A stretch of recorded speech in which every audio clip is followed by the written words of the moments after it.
Hey guys, today we're taking a look at the new McFarlane Toys DC Multiverse Steel. Let's get a better look at that packaging, shall we? And here we are up close and personal with the packaging. We of course have the contents of the packaging here, which we will get to in a minute. We do have the little sticker from my local comic book shop, buymetoys.com in Mishawaka, Indiana. Absolutely great service, great people. Can't get enough of them. They're absolutely amazing. 1 in a million. If you're in the northern Michiana area, definitely check out buymetoys.com. Absolutely great comic book shop. The shameless plug for them out of the way. You of course have the 12 plus up there. You have the DC Multiverse logo right there with the steel nameplate right there. On the side, you of course have the steel nameplate again.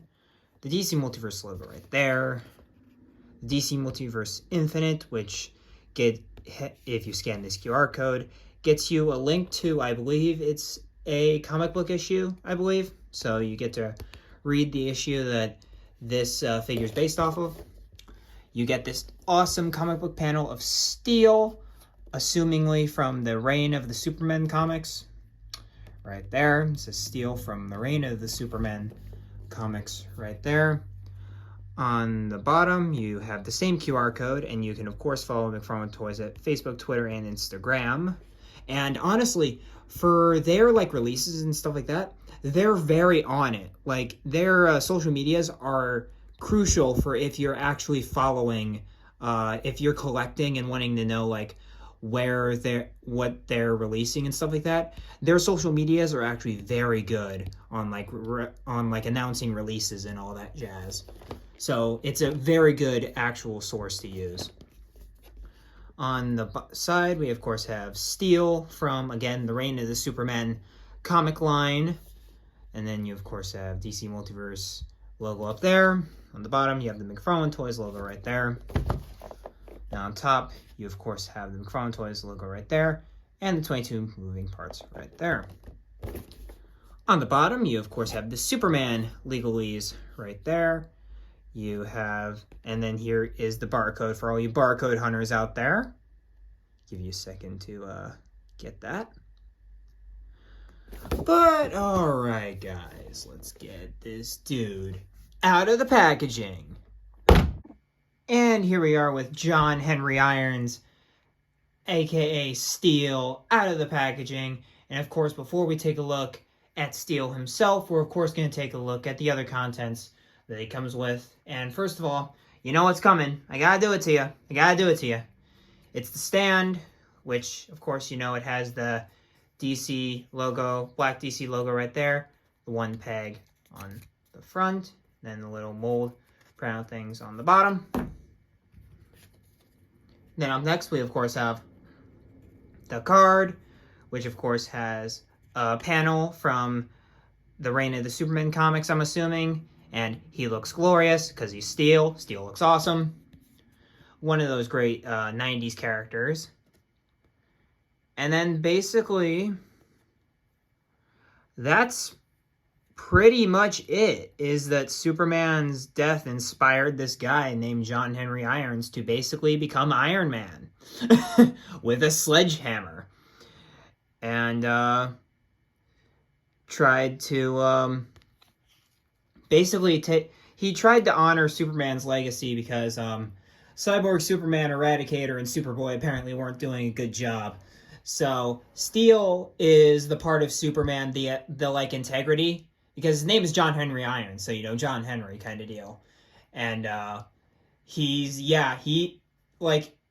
Reign of the Superman is supposed to explain the different aspects of Superman. John Henry Irons is supposed to be the moral integrity of Superman. Superboy is supposed to be humanity, I guess. Cyborg Superman is supposed to be the Krypton, is supposed to be the raw, if Superman had only used his raw power to its most, if he was just a normal guy that had powers.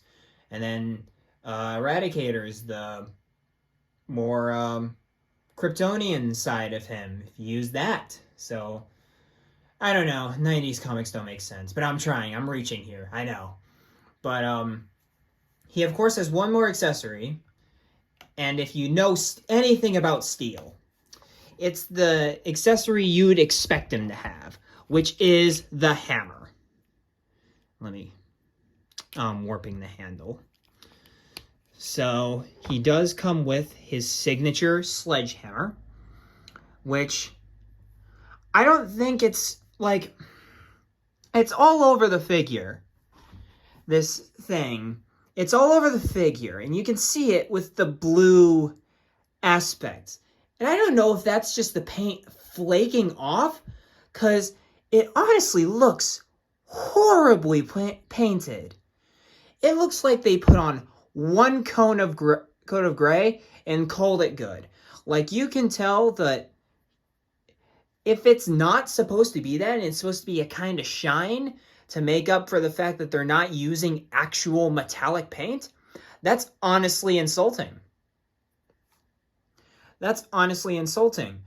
And the fact that they thought they could get away with just molding it in blue plastic and then coating it over once with some kind of, it almost looks gunmetal gray for the figure, is honestly horrendous. And also, because of how long the sledgehammer is, and it has a very, it has a thick top. It has a thick top and a very not so flimsy handle. I have seen several of these hammers become warped over time, so be careful of that. I've seen several customizers actually put in like bent out paper clips, like straight paper clips, and just basically do the full force of the hammer and line it up with metal so that won't happen. I'm not going to do that because I'm not that skilled in that, and I'll probably wreck my hammer. So I'm not going to do that. But just be aware that this is a very flimsy handle, which should not be used when making a hammer like this with a very heavy top. Because the Steppenwolf figure has the same problem with his axe. If you leave his axe for too long, it'll start to droop. This will droop as well, so be aware of that. And now going on to the figure, I think the sculpt actually looks decent. Like, I love the rivets in the head. Like, you can tell that it's supposed to be steel. The S, I think, is an interesting choice to say the least. You can see how it's glued on there. Kinda interesting. Is this the Hush body? Because I'm thinking it's the Hush body. I noticed the legs, and I kind of was looking at Hush Batman over there while I was kind of going through it before I hit record on the camera. And it seems like it's the Hush body, and the way the pecs are here, it's kind of making me go down that route, where it's like, that's totally the Hush Batman 3 Jokers, Year 2, whatever you want to call it, Batman body, the bulky Batman body. And it just seems like they painted him gray, gave him some terrible looking blue highlights to make him look shiny, and then they're done. Of course, putting on some extra stuff here and there, but... And it's all one material, too, which, again, it gives him a look. He at least looks kind of like steel. Like, he is a gray figure with a red cape with an S. That's pretty much as close to steel as you are going to get without actually making him, like, silver. Which he is not silver. This is a kind of gray. I'm sorry. That's just how it is. But on the, we have this kind of, I think it looks like a wrist launcher, but I don't think steel kills. So it would be very interesting to see what this actually is, because I have no idea what this is. I'm not a huge Steel fan. I've only really seen his appearances in, like, Superman and Lois and the Justice League animated stuff, so not a lot of his stuff. I've never read Steel books or read any comics that Steel really appears in very heavily. But I think that's supposed to be like a wrist launcher kind of thing, kind of like the Mandalorian's like whistling birds or something. That's how I'm assuming it works. I don't know. And then he has this like belt thing going on here, and the cape. I think this is a new cape too, which good for the cape, like, cause I don't think it's a cape we've seen before. And again, comment down below if this is a cape we've seen before. I'd love to know, but I don't recognize this cape. This cape isn't popping out to me, so it's either only been used once or it's never been used, is how I'm kind of interpreting it. And then you of course have the boots down at the bottom, which honestly give it that steel feel. Like, that's the best part about this figure, is that the sculpt actually works on this figure. The sculpt is a very good steel sculpt. It's just the fact that the paint looks horrendous, and he's awful to look at because Todd won't invest the proper funds into getting metallic paint. And also, it looking kind of rusted, with, like, the blue makes it look rusted or just poorly applied. It doesn't look good, Todd. Fix it. Now. But besides that, I think, yeah, the sculpt is pretty okay. I mean, it's the Hush body. It's a good buck to reuse, but it gives that steel look. But let's look at the articulation. Of course, he is on a double ball peg, which means he can look up, can look down, rotate 360, and do all kinds of stuff like that. He, of course, has a hinged shoulder, which, of course, can hinge out like so. Move that far out, that far back. And as you can see, the shoulder pad is attached to the cape, so be aware of that. He has a butterfly joint that moves nice and free. And my shoulders are very loose on my steel, so be prepared for that. You have a nice bicep swivel, double jointed elbows. Ay caramba, that looks really bad. And you of course have the wrist joints, which I love McFarlane wrist joints, they're amazing. This one will probably be a pain to actually move around, but they're there. They're there. I love these joints. They're probably my favorite part on any McFarlane figure because he allows us to give us both. Roll the dice and up and in and out. For the abs, mine is surprisingly very stiff. He can move that far forward, which is barely forward at all. What the hell? You can move that far back. Seriously, invert that range. What is going on? And then he has the standard McFarlane legs. Also, I think the diaper's new. The diaper looks new because it has the rivets on there. So, cool thing. We have a nice thigh pivot right there.